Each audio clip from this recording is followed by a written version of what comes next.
Senator Kennedy of Louisiana is recognized. Thank you, Mr. Chairman. Dr. Levitt,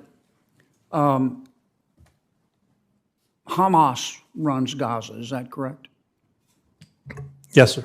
And lots of people help Hamas, don't they? There are people who help. There are lots of people in Gaza who oppose Hamas as well. Well, Qatar sends Hamas $10 million a month to run the place, does it not? It has.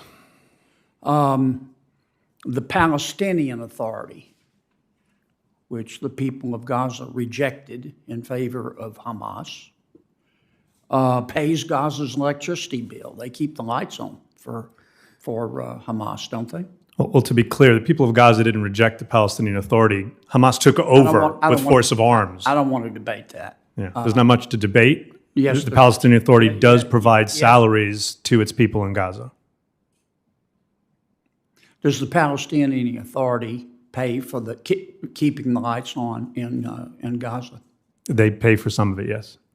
The UN sends Hamas money to educate the children, does it not? UN pays for some education in Gaza. They do that through their own agencies. Is that a yes? They provide the money into Gaza, yes. I'll take that as a yes.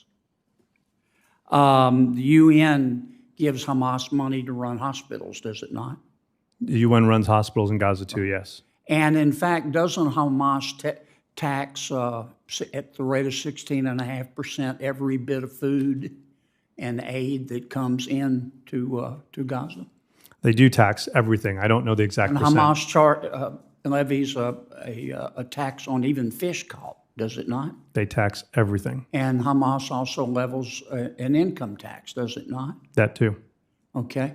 President Biden's administration has not enforced the sanctions on Iranian oil, on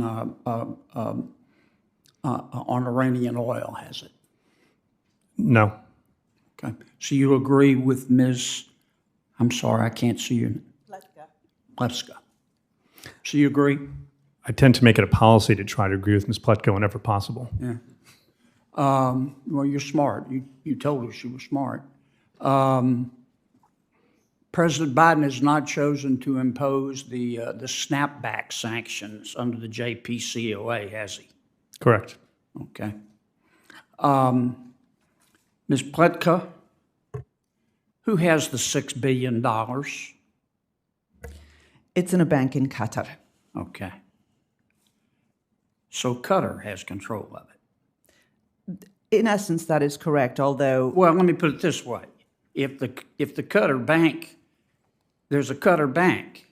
If Qatar tells them to do something and the United States tells them not to do something, who's the bank going to listen to?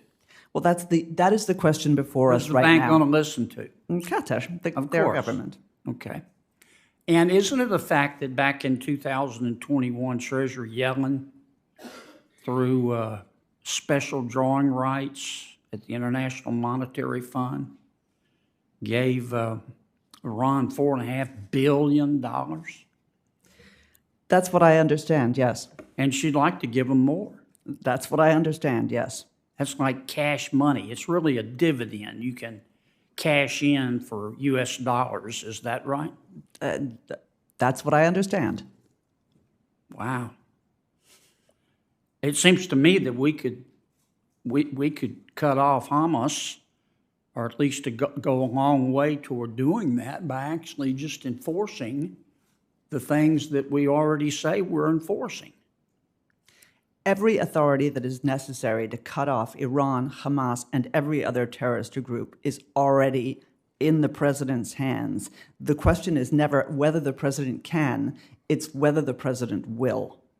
Well, why has the Biden administration been so soft on Iran? If we know Iran is funding Hezbollah, Hamas, the Houthis, their surrogates in Syria, their surrogates in Iraq, why has President Biden's administration been so soft on them? Well, do they just think love is the answer, and that this isn't a bar fight, and that I mean, it just looks to me like this administration is quoting Socrates in the middle of a prison riot. That's a very apt picture.